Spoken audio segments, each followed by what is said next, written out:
រៀបសួរលោកគ្រូទាំងអស់ដែលបានចូលរួមវេទិកាថ្ងៃនេះបាទដោយសារវេទិកានេះកើតមានបានដោយសារ AA ហើយគាត់ក៏មានអ្នក sponsor អញ្ចឹងវាជាកិត្តិយសមួយដល់កម្មវិធីក្នុងការជម្រាបជូននៅអ្វីដែលយើងមានពីព្រោះកម្មវិធីថ្លើមយើងទើបតែមានគឺថាយើងក្រោយគេទេគឺ A ល្បីគ្រុនចាញ់គាត់មានច្រើនកើតមុនយូរឆ្នាំប៉ុន្តែជំងឺថ្លើមវាកើតមុនគេបំផុតប៉ុន្តែសកម្មភាពទើបតែមានឥឡូវអញ្ចឹងដើម្បីពន្លឿននៃការព្យាបាលខ្ញុំគិតថាមានគ្មិនគណៈធិបតីទាំង2ទាំង3រូបដែលគាត់អញ្ជើញឡើងមានប្រសាសន៍ប្រហែលជាគាត់និយាយអង់គ្លេសប្រហែលលោកគ្រូសាប់បានហើយអ្នកសាប់បានអត់ដឹងទេប៉ុន្តែគាត់សង្កត់ធ្ងន់ទៅលើការបញ្ហាសុខភាពទាក់ទងនឹងថ្លើមបេថ្លើមសេអញ្ចឹងខ្ញុំជាអ្នកកម្មវិធីគឺជាអ្នកកាន់ program លំបំបត្តិជំងឺលាតថ្លើមនៅក្រសួងហើយអញ្ចឹងកម្មវិធីយើងគឺយើងទើបបញ្ចប់ដើមអញ្ចឹងដោយសារពេលវេលាខ្លីគេអត់ឲ្យខ្ញុំនិយាយច្រើនទៅ10នាទីខ្ញុំក៏និយាយឲ្យលឿនហើយក៏មិនមានអីប្លែកដែរ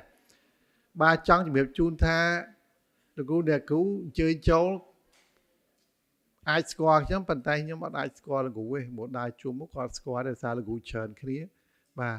អញ្ចឹងមានការយើងអាចតំណែងនេះបានប៉ុន្តែមុននឹងខ្ញុំបង្ហាញខ្ញុំចង់ជំរាបជូនតិចថាដោយសារលោកគ្រូអញ្ជើញចូលនេះសិតតែជា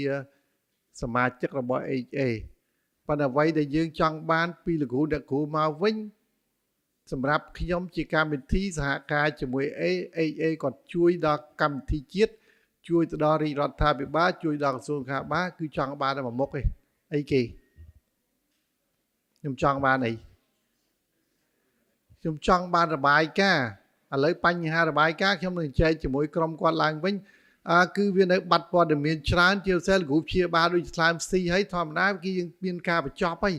ហើយបើអត់លេខហ្នឹងអញ្ចឹងខ្ញុំបង្ហាញគេអត់កើតទេអញ្ចឹងជាសំណូមពរសូមលោកគ្រូអ្នកគ្រូដែលបានចូលរួមជាសមាជិកជួយបំពេញព័ត៌មាននៅក្នុងប្រព័ន្ធគាត់ដើម្បីគាត់ទាញយកមកផ្ញើឲ្យខ្ញុំរៀងរាល់ខែបុរបាយការណ៍យើងត្រូវទីការក្រសួងរាល់ខែអញ្ចឹង AA ធ្វើបានប្រមាណផ្នែក public យើងធ្វើបានប្រមាណយើងបូកចូលគ្នារាយការណ៍ជូនក្រសួងរាល់ខែ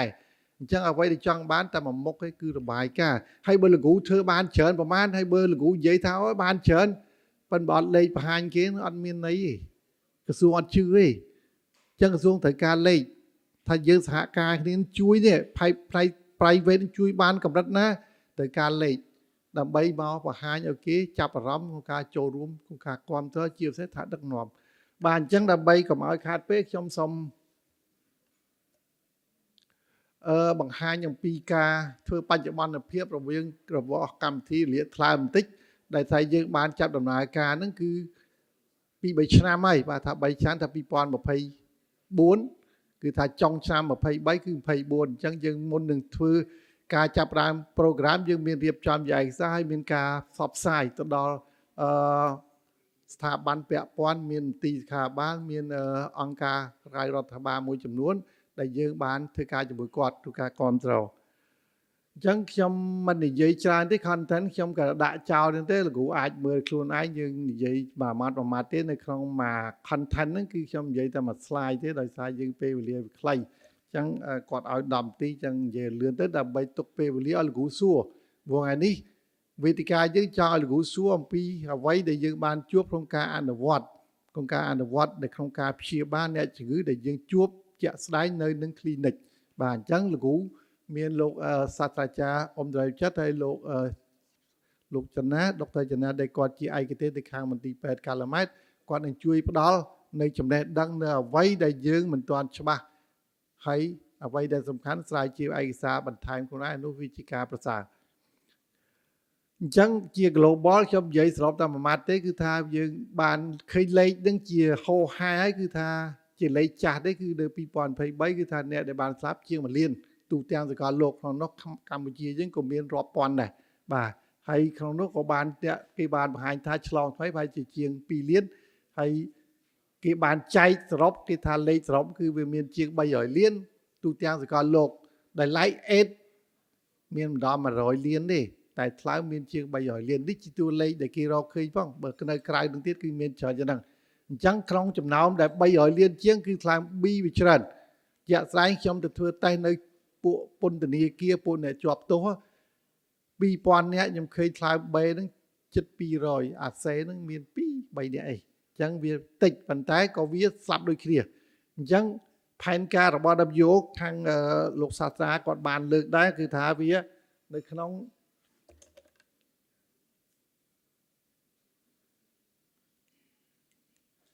គឺថារបបអត់ឃើញអត់មាន pointer ទេ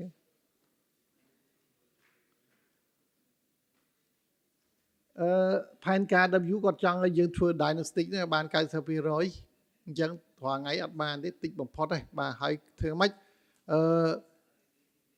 កាត់បន្ថយការស្លាប់ឲ្យនៅត្រឹមតែ 65% វាជាស្លាប់រួយទៅឈឺប៉ុន្តែធ្វើម៉េចបន្ថយអញ្ចឹងខ្ញុំមិនលម្អិតទេលោកគ្រូអាចមើលដល់ខ្លួនឯង slide ហ្នឹងបាទអញ្ចឹងជាសរុបមកវិញគឺថាការព្យាបាលយើងមានតែ 13% បានតិចសម្រាប់ថ្លើម B អញ្ចឹងទើបមានការសហការរវាង AHA ដែលគាត់បាននឹងជួយដល់កម្មវិធីជាតិក៏ដូចជាក្រសួងការបានដើម្បីពន្លឿននៃការធ្វើរោគវិនិច្ឆ័យឲ្យបានទាន់គឺថាលោកសាស្ត្រាចារ្យគាត់បានលើកដែរគឺថាវាបញ្ហារឿងធ្វើយ៉ាងម៉េចឲ្យបានទាន់ពេលក្នុងការដែលយើងព្យាបាលគាត់ពីព្រោះអ្នកជំងឺគាត់នៅដើរដូចយើងហូបបានដូចយើងគាត់អត់រវល់គាត់ថាអត់អីគាត់ឈឺដល់0ហើយបានគាត់រត់រកពេទ្យអាហ្នឹងសិតតែហួសពេលទាំងអស់ហ្នឹងបាទអញ្ចឹងវាបញ្ហាទាំងអស់ហ្នឹងគឺថាវានៅជាប់នឹងប្រជាជនលើសកលលោកហើយគ្រប់សកលប្រទេសហ្នឹងគឺ commitment ដូចគ្នា2030ប៉ុន្តែ30យើងធ្វើបានអត់សម្រាប់ប្រទេសកម្ពុជាទៀតខ្ញុំបង្ហាញលេខថាតើលោកគ្រូគិតមើលទៅរួចអត់អញ្ចឹងហើយបានយើងបកមករឿង private clinic វិញដែលតាមរយៈអង្គការ AA ដើម្បីឲ្យគាត់ជួយបានមួយបំណែកនៅក្នុងបរិបទដែលយើងកំពុងតែខ្វះខាតអញ្ចឹងសូមឲ្យខាងលោកគ្រូជួយដូចថ្ងៃហ្នឹងអញ្ចឹងគឺថាលោកគ្រូមកយកចំណេះលោកគ្រូទៅវិញជួយផ្ដល់សេវានោះឲ្យបានទូលំលាយប៉ុន្តែអ្វីដែលសំខាន់សូមដល់របាយការណ៍បើលោកគ្រូធ្វើឲ្យអត់បំពេញរបាយការណ៍ឲ្យទៅក្នុងប្រព័ន្ធពួកគាត់អត់មានលេខឲ្យខ្ញុំទេអញ្ចឹងលោកគ្រូធ្វើបានប្រហែលក៏ដូចអត់មានន័យទេព្រោះយើងព្យាបាលច្រើនតែអត់មានទិន្នន័យបង្ហាញក្រសួងអញ្ចឹងរបាយការណ៍បញ្ជាក់ជូនរៀងរាល់ខែខ្ញុំដាក់ជូនក្រសួងជានិច្ចបាទខ្ញុំបូកពីរនឹងចូលគ្នាសេវាកន្លែងដែលខ្ញុំមានជាមួយនឹងខាងលោកគ្រូបូកចូលនេះដាក់ទៅក្រសួងហើយខ្ញុំនិយាយជា2កលុំនឹងឲ្យក្រសួងមើលទៀតអញ្ចឹងដល់អញ្ចឹងវាបាត់ព័ត៌មានមួយចំនួនបាទអរគុណច្រើនអញ្ចឹងខ្ញុំបន្តទៅទៀតអញ្ចឹងខ្ញុំចង់បង្ហាញតែខ្លីថាក្រសួងខាបាលមានរចនាសម្ព័ន្ធបែបហ្នឹងបាទអញ្ចឹងបើនិយាយមណ្ឌលសុខភាពមានប៉ុណ្្នឹងហើយស្រុកប្រតិបត្តិទីពេទ្យស្រុកប្រតិបត្តិយើងមាន13ហើយខេត្តយើងមាន25ទីពេទ្យមួយថ្ងៃយើងទាំងខេត្តទាំងក្រុងហ្នឹងមានប៉ុណ្្នឹងអញ្ចឹងខ្ញុំមិនបាច់លម្អិតទេលោកគ្រូជ្រាបហើយ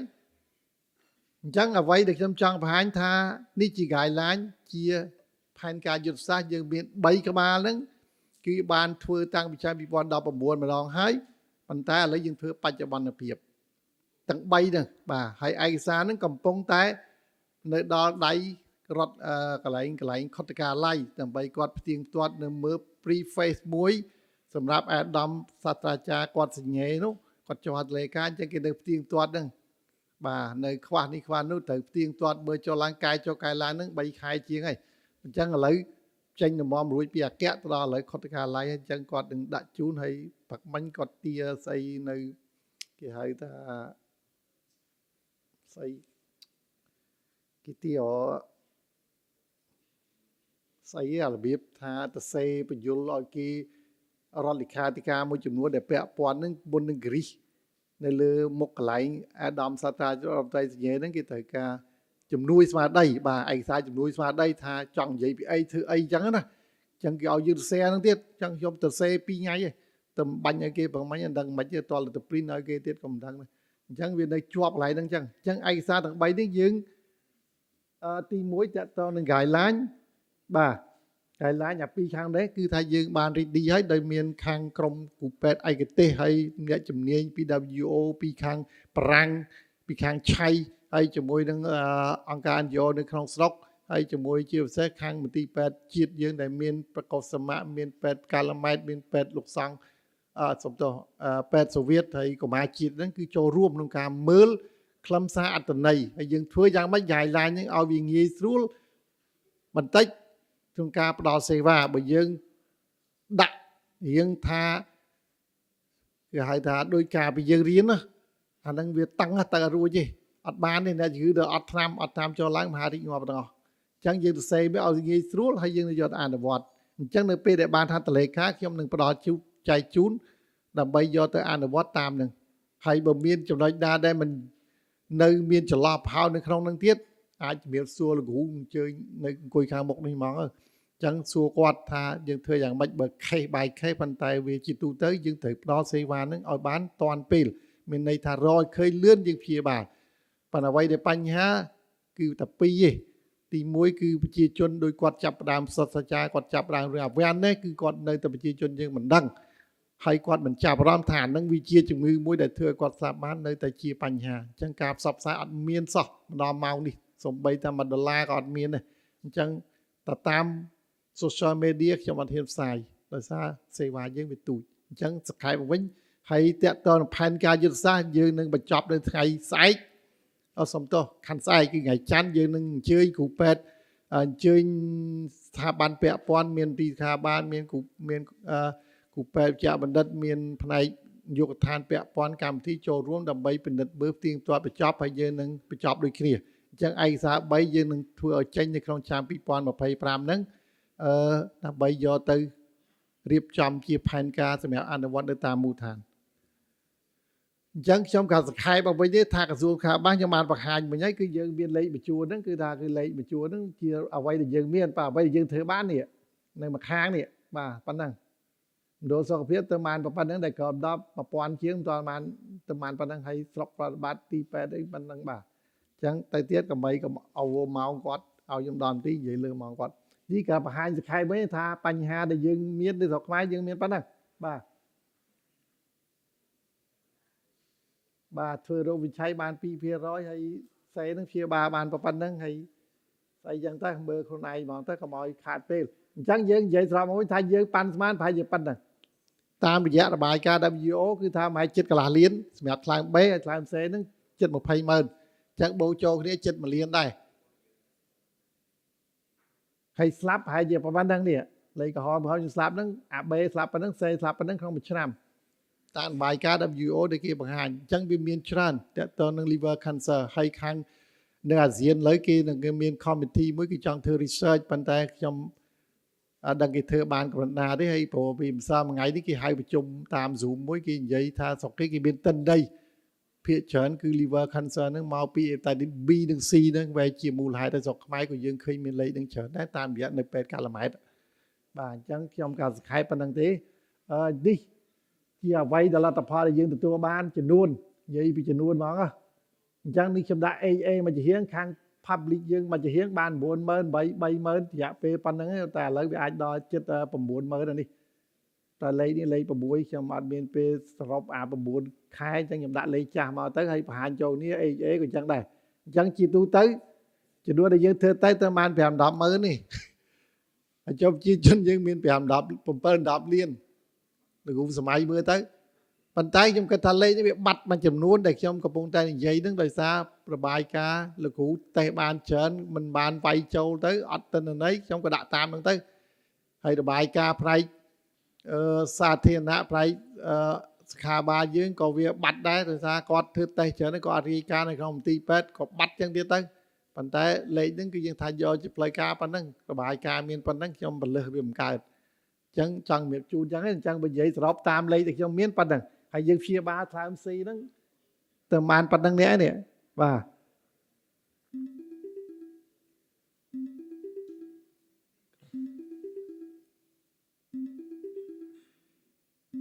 អញ្ចឹងមិញគឺនិយាយពីថ្លើម C ឥឡូវនិយាយពីថ្លើម B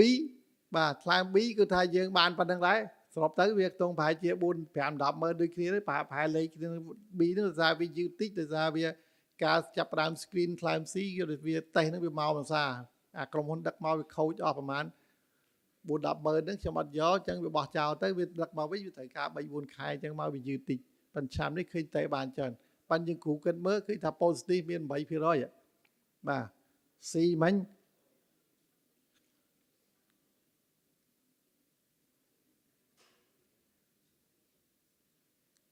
ចុចអត់ទៅចុចទៅ B វិញទៅ C វិញខ្ញុំចុចនេះអត់ទៅ ở đây tới thôi coiទៀតthôi coiទៀត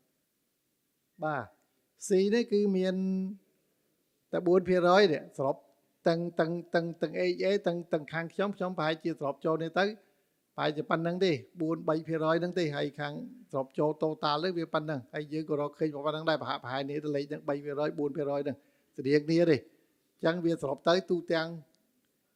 សេវាទាំងពីរហ្នឹងបានជា 4% ស្លាប់ថ្លើម C បាទប៉ុន្តែយើងព្យាបាលយើងឃើញបានច្រើនប៉ុន្តែវាបាត់លេខខាងក្រោមដែលខ្ញុំយកបង្ហាញកើតនេះអានេះអត់មានលេខទេឃើញទេ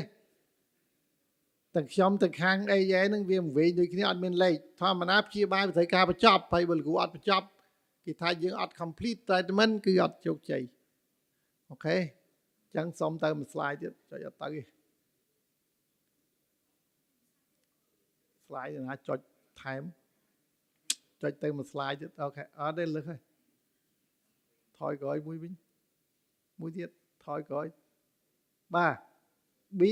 អញ្ចឹង B មានច្រើនប្រហែលជា8ជាងភាគរយចានោះវាថា4 3 4នេះបាទនេះយើង8តាមលេខយើងធ្វើលេខនៅក្នុងចំណោមអ្វីដែលយើងកំពុងធ្វើតេស្តបានប៉ុណ្ណឹងហើយព្យាបាលបានប្រហែលជាប៉ុណ្ណឹងដោយសារ K ខ្លះយើងមេរោគតិចតួចយើងមិនទាន់ឲ្យព្យាបាលអញ្ចឹងវានៅបញ្ហាទៅហ្នឹងអញ្ចឹងបើសិនជាតាមលទ្ធភាពតាមករណីដែលយើងរកឃើញបើជួបថាគួរតែឲ្យតាមយើងឲ្យតាមទៅបើយើងនៅតឹងថាតតមេរោគច្រើនអាហ្នឹងវានៅតែអត់បានតាមដដែលអញ្ចឹងវាការភាគរយបានតិចអញ្ចឹងខ្ញុំសរុបមកវិញនេះផ្នែកស្ត្រីផ្ទៃពោះដែលយើងចង់គេហៅថាអន្តរាគមន៍មួយសម្រាប់ថ្លើម B គឺយើងត្រូវផ្ដល់ tenofovir ទៅស្ត្រីផ្ទៃពោះក្នុងពេលមានផ្ទៃពោះអញ្ចឹងនៅផ្នែកកម្មវិធី PMTT នេះ